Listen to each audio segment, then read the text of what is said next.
merasakan sakit pada kepala dan juga pergelangan tanganku. Dengan hati-hati aku membuka mata. Dengan pandangan yang masih buram, aku mengedarkan pandangan ke sekeliling ruangan. Aku di mana? Tanganku juga terikat kuat ke belakang kursi. Kaki juga terikat. Aku berupaya berteriak keras, tapi hanya suara lirih yang keluar dari tenggorokanku. Tiba-tiba, aku melihat sesosok perempuan memasuki kamar. Kupusatkan pandangan pada orang yang berjalan ke arahku. Dia rindu. Dia yang sudah membuatku seperti ini.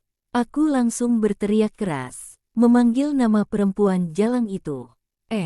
Sudah sadar ya? Balasnya sambil memegangi daguku. Kamu apakan saya? Lepaskan. Aku meronta sekuat tenaga. Jangan terlalu kuat meronta seperti itu, Mbak. Kasihan kandungannya, nanti keguguran lo. Ejeknya, sambil menyilangkan tangan di pangkuannya. Cepat, lepaskan saya. Saya tidak akan mengampuni kamu. Ujarku menatap tajam perempuan itu. Aduh, jangan suka mengancam orang, Mbak. Lihat sendiri kan hasilnya. Mbak juga yang sengsara. Balasnya tak mau kalah. Lalu apa maumu? Untuk apa kamu menyekap saya seperti ini? Ucapku dengan nafas yang memburu. Keningku terasa sangat sakit. Kepalaku masih sedikit pusing. Yang aku mau itu cuma satu, Mbak jangan ikut campur urusan saya. Dan jangan coba-coba mengancam saya lagi. Balas perempuan itu. Kalau kamu ingin seperti itu, katakan semua rahasia Mas Yoga padaku. Setelah itu, aku tidak akan pernah lagi mengganggumu. Kalau Mbak ingin tahu rahasia Mas Yoga, tanyakan langsung padanya, jangan melalui saya. Balasnya tak kalah sengit. Saat itu, kulihat seorang laki-laki memasuki ruangan. Dia laki-laki yang sering menemui perempuan itu. Dia sudah sadar, ya. Baguslah, ujarnya pada perempuan itu. Sudah, Mas. Tapi masih keras kepala. Balas perempuan itu. Mau kita apakan dia? Tanya laki-laki itu. Nggak tahu juga, Mas. Kalau kita biarkan saja dia di sini mati kelaparan bagaimana? Ucap perempuan itu sambil tertawa mengerikan. Jangan mati di sini dong. Bisa runyam masalahnya nanti. Balas pria itu. Lalu, kita bebaskan dia. Enak dong baginya. Balas perempuan itu. Kita biarkan saja dulu dia di sini. Jawab pria itu menyeringai. Lalu tanpa meminta izin, dia merogoh saku bajuku. Di sana ada dompet dan juga handphoneku. Mau kamu apakan dompet saya? Berikan. Aku teriak sekuat tenaga. Laki-laki itu hanya menyeringai, lalu berdua dengan perempuan itu mereka memeriksa isi dompetku. Di sana, memang hanya ada sedikit uang tunai. Tapi semua ATM dan kartu kreditku ada di sana. Wah, ada kartu ATM dan kartu kreditnya juga, Mas. Aku bisa pakaikan. Wajah perempuan itu tersenyum licik menatap dompet milikku. Untung di sana, hanya ada kartu kredit dan kartu ATM tabunganku saja. Untung kartu ATM perusahaan tidak aku bawa. Mas, kita pergi keluar yuk. Kita belanja menggunakan ATM dan juga kartu kredit Mbak Riana. Ajak perempuan itu. Ayo katakan, berapa kode PIN ATM ini? Laki-laki itu memaksaku bicara. Tidak akan. Aku tidak akan mengatakannya padamu. Aku berteriak menjawab pertanyaannya. Bilang aja, Mbak, entar kalau kami sudah belanja, aku balikin lagi kok. Balas perempuan itu. Ayo cepetan. Kamu mau saya bertindak kasar padamu? Laki-laki mendekat ke arahku. Lalu dengan kasar dia menarik rambutku. Hingga menambah rasa nyeri di kepalaku.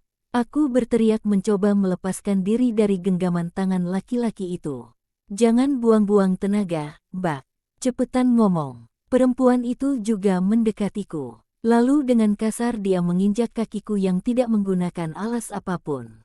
Menggunakan sendalnya yang bertumit lumayan runcing. Aku mengaduh kesakitan. Perih sekali saat perempuan itu memutar tumit sendalnya pas di atas buku-buku jari kakiku. Ayo ngomong. Teriak laki-laki itu tepat di telingaku.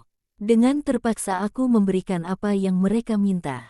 Dengan senyum penuh kemenangan, mereka membawa dompet dan juga handphoneku. Sebelum pergi mereka juga menutup mulutku dengan lakban. Aku menangis merintih menahan sakit di sekujur tubuhku. Aku sangat ketakutan. Apa yang akan mereka lakukan nanti? Setelah mereka menghabiskan semua tabunganku, aku berupaya menggoyang-goyangkan kursi yang aku duduki. Tapi tak bergerak sedikit pun. Pergelangan tanganku juga sangat sakit karena berulang kali aku berusaha membuka ikatan di tanganku. Tapi, semuanya gagal. Aku hanya terduduk lemah, merintih menahan sakit. Aku tidak ingin berakhir di sini. Aku harus segera bebas. Perutku terasa sangat lapar. Aku juga kehausan. Sepertinya hari sudah siang. Apa yang harus aku lakukan untuk bisa bebas? Semua usaha yang bisa kulakukan untuk terbebas sudah kucoba. Tapi semuanya gagal. Hanya air mata yang bisa aku keluarkan. Aku menangis terseduh-seduh. Apakah aku terlalu berlebihan dalam mencari tahu kebenaran ini? Hingga aku menjadi seperti ini. Aku tak menyangka sedikit pun, kalau perempuan itu bisa sekejam ini memperlakukanku. Sekarang, mereka pasti berpesta pora menghabiskan isi tabunganku. Tabunganku selama hampir 8 tahun menjadi istrinya Mas Yoga. Tapi, semua itu tak terlalu aku pusingkan. Yang aku inginkan sekarang hanyalah bisa segera bebas. Lalu membalaskan semua perbuatan perempuan itu. Dia akan sangat menyesal pernah memperlakukan aku seperti ini. Aku akan membalaskan semua rasa sakit ini. Aku tak mengerti bagaimana akhirnya aku bisa tertidur saat keadaanku masih terikat kencang. Aku terkaget saat seseorang menepuk pundakku dengan cukup keras. Aku segera membuka mata. Ternyata dua orang itu sudah kembali. Mereka tersenyum licik menatapku. Ternyata isi ATM-mu banyak juga, ya. Tapi sayangnya, semua sudah kami habiskan untuk belanja. Tawa kemenangan perempuan itu menggema memenuhi ruangan. Kartu kreditmu juga sudah aku gunakan. Kamu tinggal membayarnya nanti. Cerocos laki-laki itu. Kalian memang orang-orang yang matre, bisanya cuma morotin orang. Teriakku mulai putus asa. Karena kamu sudah baik sama kami, sudah memberikan izin menghabiskan uangmu, ini kami belikan kamu makanan. Perempuan itu menyodorkan sebuah roti tepat di depan mukaku.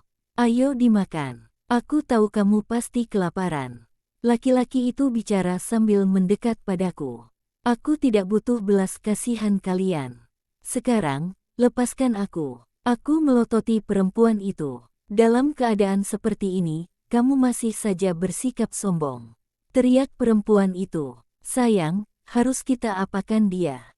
Tanya laki-laki itu. Aku tidak tahu, Mas. Sekarang dia sudah tidak punya bukti apapun tentang hubungan kita. Aku rasa dia sudah tidak mengganggu lagi. Jawab perempuan itu. Yoga masih berusaha menghubungi dia, tidak? Tanya laki-laki itu. Tidak lagi, Mas. Mas Yoga sepertinya sedang mencari dia. Jangan sampai dia curiga padaku, Mas. Aku harus secepatnya kembali pulang. Balas perempuan itu. Apa Mas Yoga mengkhawatirkanku? Baru tadi pagi dia menemuiku di rumah. Untuk apa dia menghubungiku siang-siang seperti ini? Sebaiknya kamu sekarang pulang saja. Biar aku yang menjaga perempuan ini. Balas laki-laki itu. Iya, Mas. Hari juga sudah menjelang sore. Sebentar lagi Mas Yoga pasti pulang, jawab perempuan itu. Kamu lepaskan saya dulu, brengsek. Teriakku pada perempuan itu yang berjalan menuju pintu kamar. Dia hanya menatapku sekilas, dengan pandangan sinis. Aku sangat merasa putus asa. Sampai kapan mereka akan menyekapku seperti ini? Kamu ini, benar-benar perempuan keras kepala. Teriak laki-laki itu menamparkan pipiku. Rasa sakit langsung menghinggapi pipiku. Aku meringis menahan sakit. Awas kalian, aku akan membalaskan semua rasa sakitku ini. Kamu mau apa lagi? Hah. Kalian sudah menghabiskan semua uangku. Apa lagi yang kamu inginkan dariku? Ucapku sambil menahan sakit di pipiku. Aku yakin, kamu pasti masih punya simpanan yang lain. Aku akan gunakan kamu untuk memeras Yoga. Aku akan meminta uang yang banyak sebagai tebusanmu. Ucap laki-laki itu menyeringai kejam. Kamu tidak akan mendapatkan apapun lagi. Teriakku tak terima. Kita lihat saja nanti, ucapnya sambil memainkan handphoneku. Tiba-tiba handphoneku berdering, laki-laki itu membiarkan panggilan masuk itu. Siapa orang yang bernama Chandra? Dari tadi siang dia selalu menghubungimu. Tanyanya padaku. Bukan urusanmu, jawabku. Sepertinya kamu juga berselingkuh di belakang Yoga. Tuduhnya padaku. Jangan bicara sembarangan. Aku bukan wanita murahan seperti kalian. Teriakku. Sepertinya mulutmu itu harus saya lakban lagi, suaramu sungguh membuat kupingku sakit. Ujarnya mendekat, lalu memasangkan lagi lakban pada mulutku.